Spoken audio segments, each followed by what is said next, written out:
दिलखुलास व्यक्तिमत्व.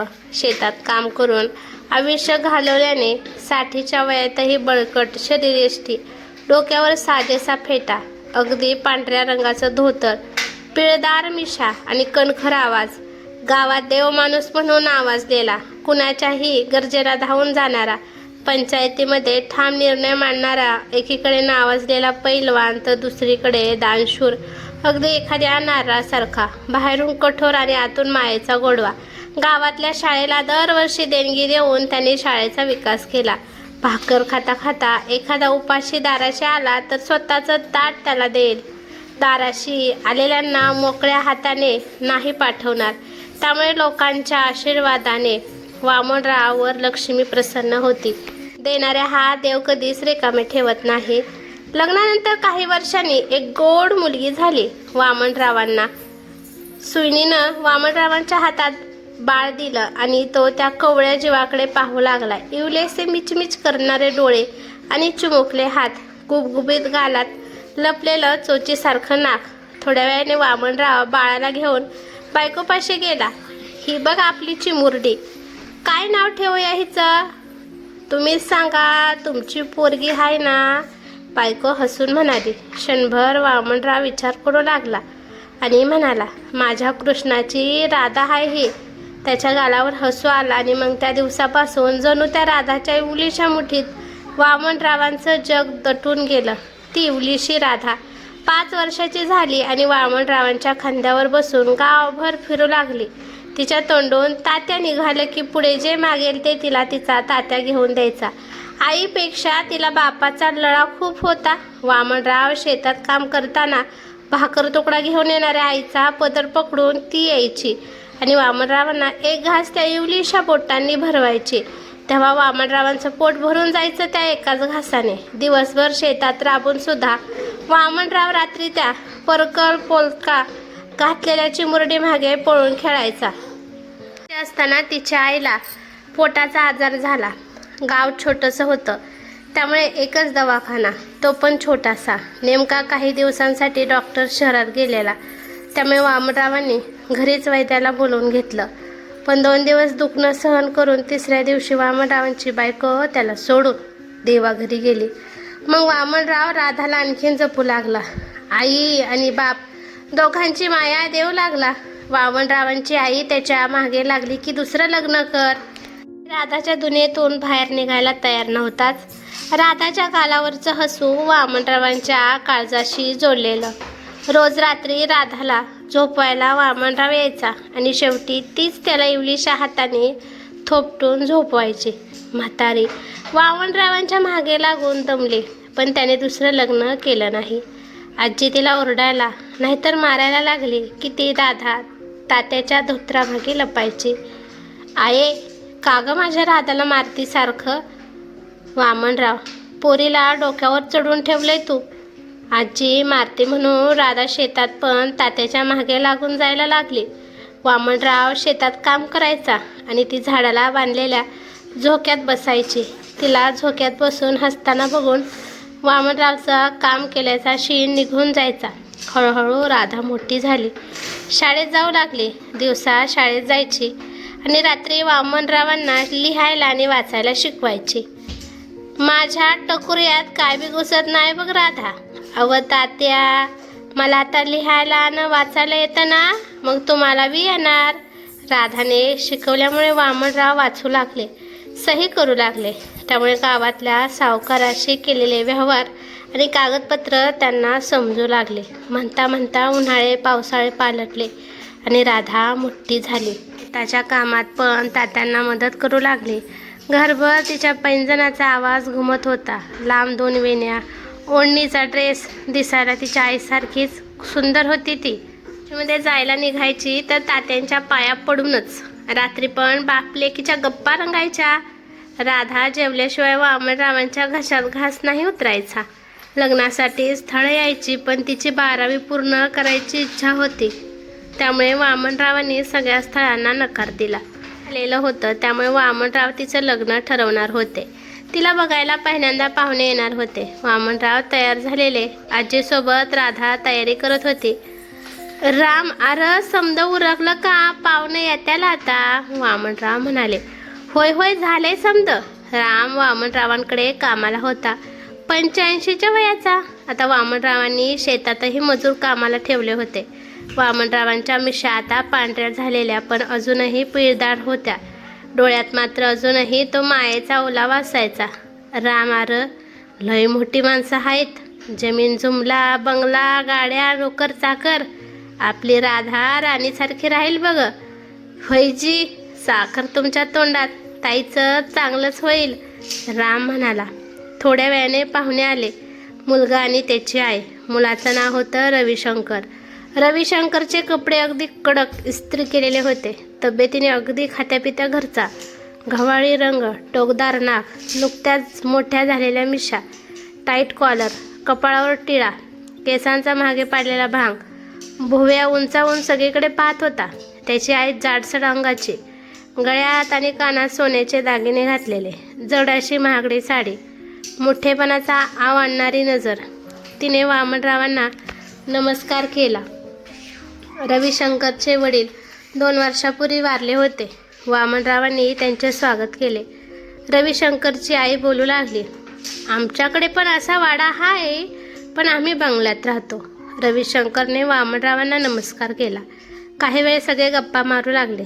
राधाची आजी पण बोलू लागली. इतक्यात राधा बाहेर आली. साधी आणि फिक्या रंगाची साडी तिने नेसली होती. ती साडी तिच्या आईची होती. तिला बघताच वामनरावांना तिच्या आईची आठवण आली. सुखाचं एक हसू त्यांच्या चेहऱ्यावर आलं. जणू तिची आई पण इथेच होती असं त्यांना वाटू लागलं. ए पोरी, बस. काय नाव तुझं? रविशंकरची आई विचारू लागली. काही प्रश्नांची उत्तरं दिल्यावर रविशंकरच्या आईने रविशंकर आणि राधाला मागच्या दाराला एकांतात बोलायला पाठवलं. ते दोघे तिकडे जाऊन एकमेकांशी बोलू लागले.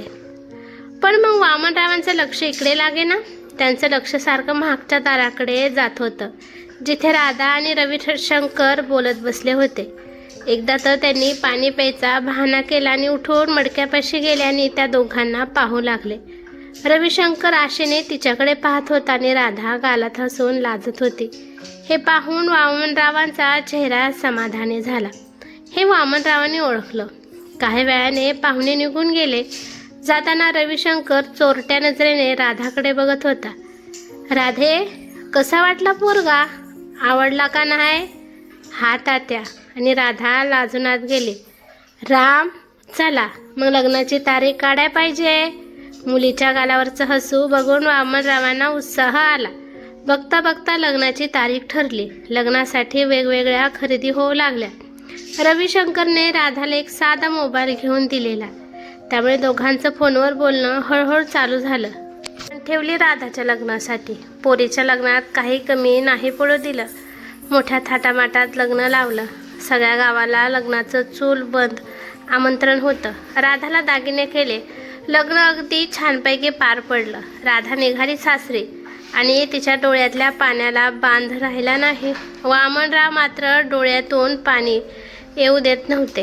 पण गाडीत बसायच्या आधी राधा जेव्हा त्यांच्या कुशीत शिरली, तेव्हा मात्र निधड्या छातीचा तो वाघ अक्षरशः लहान मुलासारखा रडू लागला.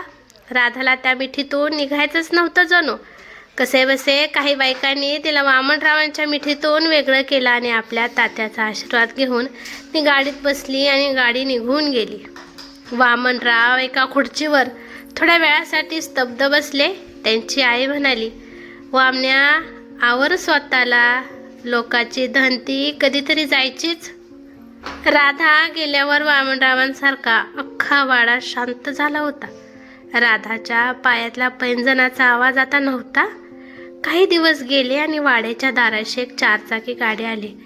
राम बाहेर येऊन बघू लागला आणि परत वाड्यात जाऊन ओरडू लागला, ताई आल्या, ताई आल्या.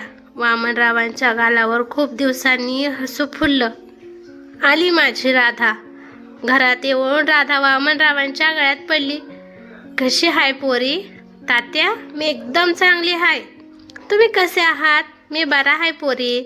राधाला सोडायला रविशंकर पण आला होता. थोडा वेळ चहापाणी झालं आणि तो निघून गेला. 4 दिवस राधा माहेरपणाला आली होती. ते 4 दिवस वामनराव एकदम खुश होते. लेकीचे शब्द ऐकायला एवढे दिवस आतुरलेले कान जणू तिच्या गप्पा ऐकून तृप्त होत होते. राधा सासरचं कौतुक करत होती. सासू, नवरा आणि नोकर, बंगला, गाडी सगळ्यात जशी ती मिसळून गेली होती.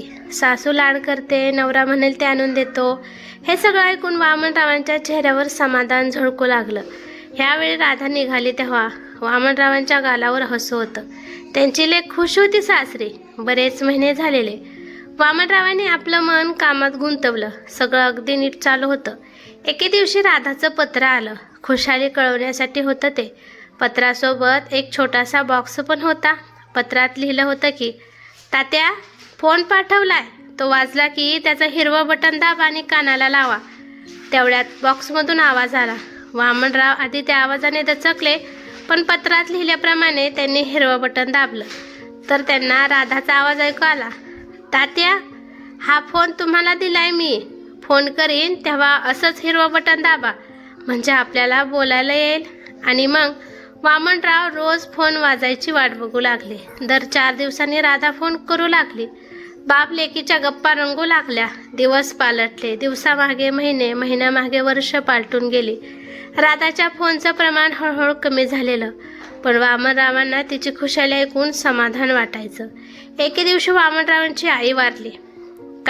कार्यासाठी म्हणून राधा माहेरी आली. बरेच दिवस राहिली. एक दिवस रात्री वाड्यातल्या तुळशीसमोर पायऱ्यांवर राधा बसली होती. वामनराव तिथं आले आणि तिच्या बाजूला बसून अडकिताने सुपारी फोडू लागले. काय ग राधे, काय विचार करतीस? झोपली का ना? एवढी रात झाली. आजीची आठवण येते काय? नाही तात्या. काय नाही? उद्याला मी जाणार घरी. मग तुम्ही एकलेच? तू माझी काय बी काळजी नको करू. राम आहे की सोबतीला, आणि तू बी फोन करतीस की. पाहुणे येणार असतील ना तुला घ्यायला?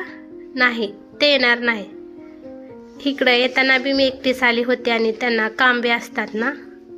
हा, पण एवढ्या दिवस तू होती इथं, पाहुण्याचा या फोन बी नाही आला. समजा नीट आहे ना? राधाला एकदम रडू आलं आणि ती वामनरावांच्या गळ्यात पडून रडू लागली.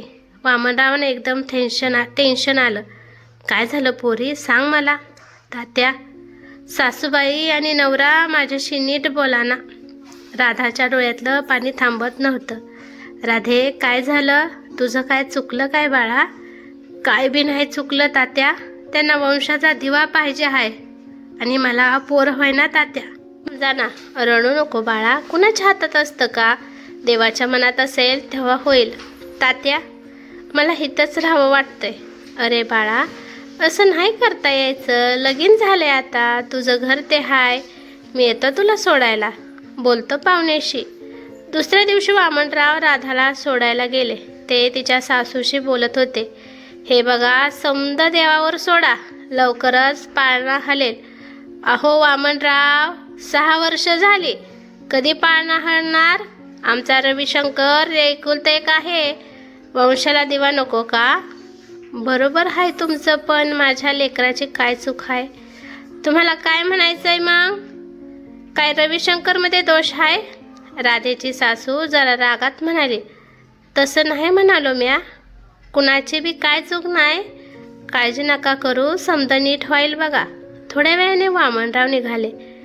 निघताना राधाच्या डोळ्यातलं पाणी बघून वामनरावांचे डोळे पण पाणावले. लेकीच्या घरून आल्यापासून वामनरावांचं कामात लक्ष लागत नव्हतं. रात्रीची झोप उडाली त्यांची.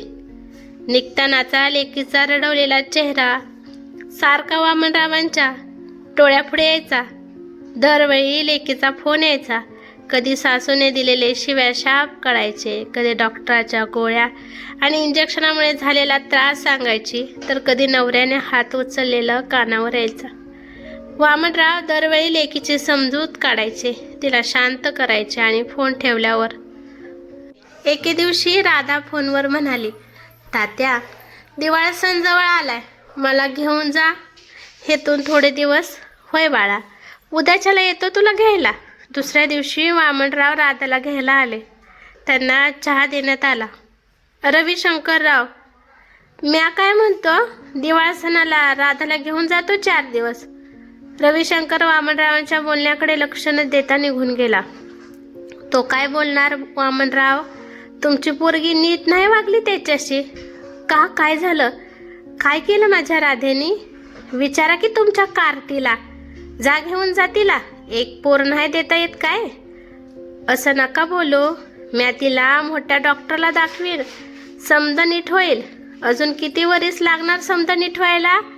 वामनरावच्या काळजाला घर पडायचे असे शब्द ऐकून, पण पडद्यामागे उभी राहून ऐकणाऱ्या लेकीकडे बघून ते आवंढा गिळायचे.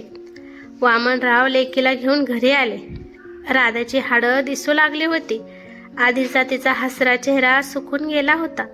दुसऱ्या दिवशी वामनरावाने विषय काढला.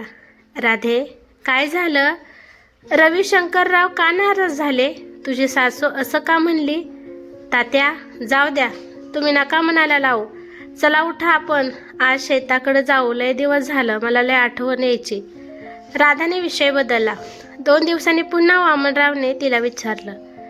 तात्या, आई असती तर तिला सांगितलं असतं. बोल बाळा, तुझी आई बी म्या आणि तात्या बी. तात्या, त्यांना पोर पाहिजे म्हणून आधीच गोळ्या औषध खाऊन लय त्रास केलं या. आणि बोल राधे, वामनराव म्हणाले. आणि रोज रात्री नाही सहन होत तात्या. अंग तुटल्यावानी होते. म्या माणूस आहे, जनावर नाही. बोलता बोलता राधा रडू लागली. वामनरावांना पुढे नाही ऐकवलं. ते सरळ उठले आणि देवघरात गेले. इथला, माझ्या लेकराने काय पाप केले?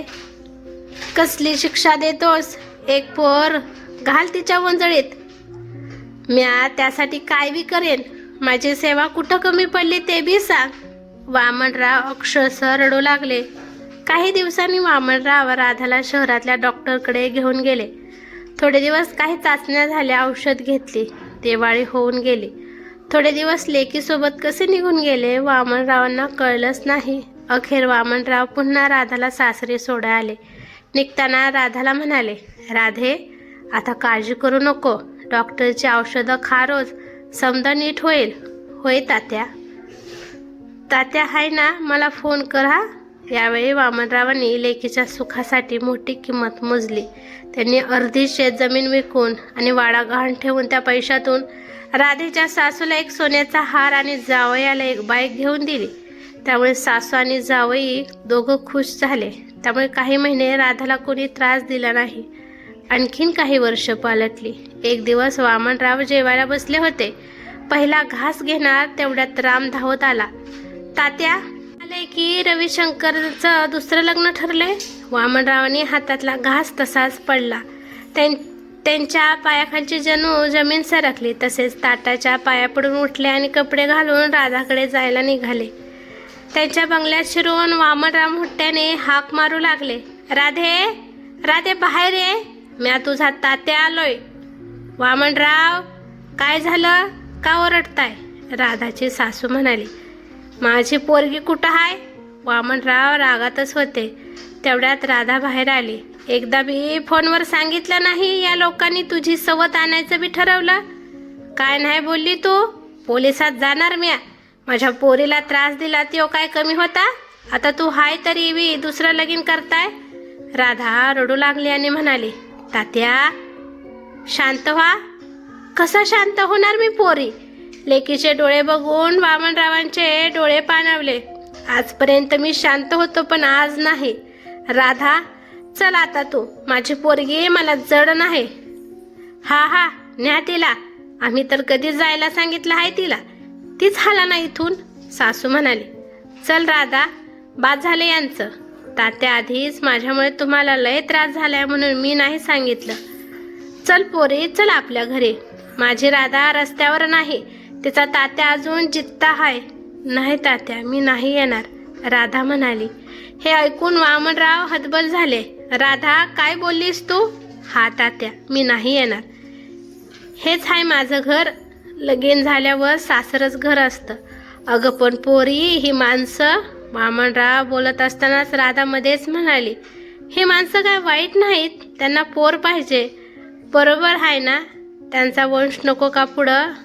खोट त्यांच्यात नाही तात्या, खोट माझ्यात आहे. मी त्यांना पोर नाही देऊ शकत.